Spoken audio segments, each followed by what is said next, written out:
Take you through the day chronologically yesterday, because it was a day candidly unlike almost any that we've seen in sports, at least in recent memory. The sum total of it is that Kyrie Irving is not going to be playing for the Brooklyn Nets for at least the next 5 games. Let me take you through exactly how we got there. On Wednesday evening, Irving and the Nets both pledged $500,000 to anti-hate groups in response to the Nets guard promoting a book and a film that contains anti-Semitic rhetoric on his social media. In response to that pledge, NBA Commissioner Adam Silver yesterday expressed his disappointment that Irving did not offer an apology. Then, early Thursday afternoon, Irving spoke with the media for nearly 6 minutes after not being made available after the Nets' loss on Wednesday night. And notably, in those 6 minutes, he did not offer an apology. Here's part of what he said. Are you sorry for the hurt that your posts caused people? I'll take my responsibility for posting that. Some things that were questionable in there, untrue. Like I said, in the first time you guys asked me when I was sitting on that stage, I don't believe everything that everybody posts. It's a documentary. So, take my responsibility. It seems like Adam Silver wanted to hear the word "I apologize," or in your mind, you said, "I didn't mean to cause any harm." Were you apologizing, or did you not apologize? I didn't mean to cause any harm. I'm not the one that made the documentary.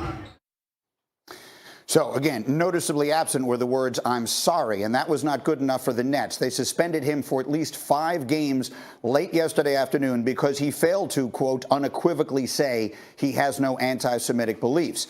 Then later last night, Irving responded to that with an apology on Instagram. It is lengthy, but of great note. He does include saying, "To all Jewish families and communities that are hurt and affected from my post, I am deeply sorry to have caused you pain, and I apologize." So that's a lot of information to take in. But again, all of that happened in one day. And here's the only person I know who can sort it out for us, and that's Adrian Wojnarowski. So, Woj, first and foremost, I think a lot of people are wondering, how did it take so long to get where it got last night? Take us through these last few days.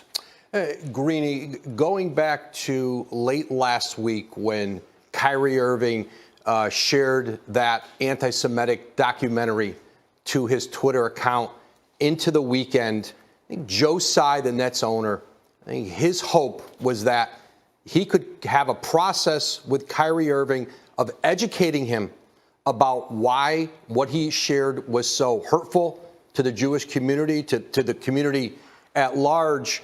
And instead of necessarily forcing him into an apology, he didn't know necessarily that he believed or understood why he felt he had to give it, that he was going to work with the American Defamation League.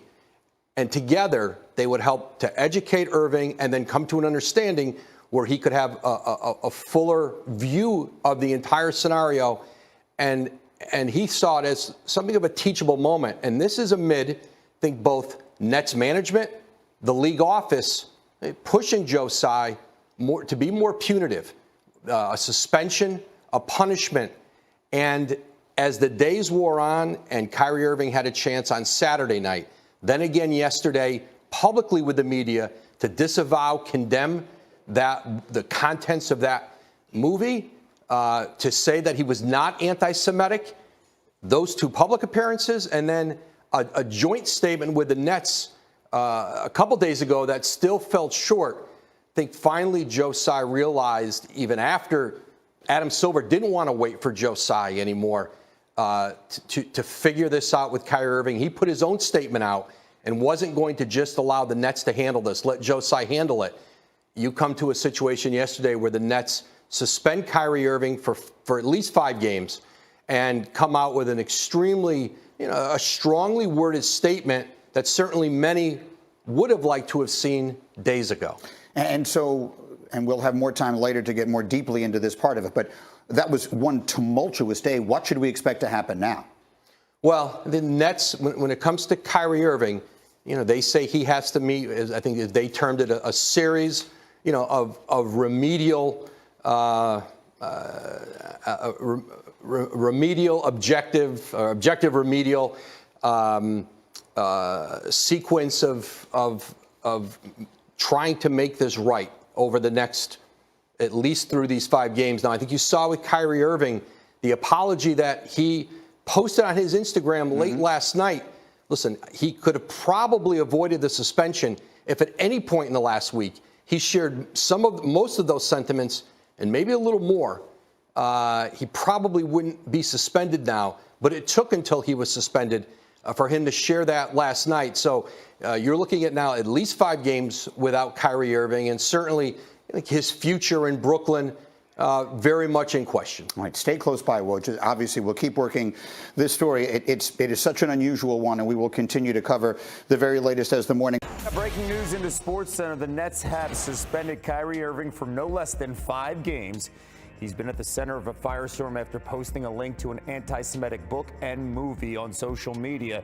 The team had been under fire for not taking action sooner, but they explained their process in a statement saying that they had been working with him but were disappointed in his response. Here is part of that statement. It reads, "Over the last several days, we have made repeated attempts to work with Kyrie Irving to help him understand the harm and danger of his words and actions, which began with him publicizing a film containing deeply disturbing anti-Semitic hate. We believe that taking the path of education in this challenging situation would be the right one and thought that we had made progress with our joint commitment to eradicating hate and intolerance. We were dismayed today when given an opportunity in a media session that Kyrie refused to unequivocally say he has no anti-Semitic beliefs nor acknowledge specific hateful material in the film." All right, let's now bring in our senior NBA insider, Adrian Wojnarowski. Okay, Woj, I talked to you earlier today. You said we could potentially get to this point, but a lot has changed over the last hour or so. What more can you tell us about the decision to suspend Kyrie Irving? Yeah, Shay, I think the Nets felt they had no alternative left after spending a week trying to work with Kyrie Irving, educate him on the impact that his promotion of that essentially hateful anti-Semitic documentary shared on his platform had on the world. And so I think for the Nets, the NBA, they were in a position where this had become an untenable situation with Kyrie Irving. And I think the Nets realized after 2 attempts in public with the media, the fact that Kyrie Irving would not denounce what was in that movie, would not apologize for, I think, his role in promoting and certainly really hurting people in the community. This is a situation, I think, for Brooklyn now, where a 5-game suspension without pay minimally, and as they say, Kyrie Irving is going to have to remedy this situation. And I think right now, his future in Brooklyn, I think it's fair to say, is unclear because he has shown so far a resolve, a resistance to not apologize and to not denounce what is in that movie. And so I think for Brooklyn, they were in a position now, I think, where they had to suspend Kyrie Irving. The environment around the team, I think it was unsustainable. And there certainly had been the impact not just on the team and the basketball, I think the smallest part of it, but the organization, the community in Brooklyn, in New York. And I think for the NBA, this was a story and a situation that was not going to go away. And Brooklyn, again, I think Joe Tsai, their owner, thought that he could educate Kyrie Irving on the impact that this entire saga had on people, and just ultimately felt like they did not reach him. And now, finally, after a week, there's a punishment, 5 games without pay.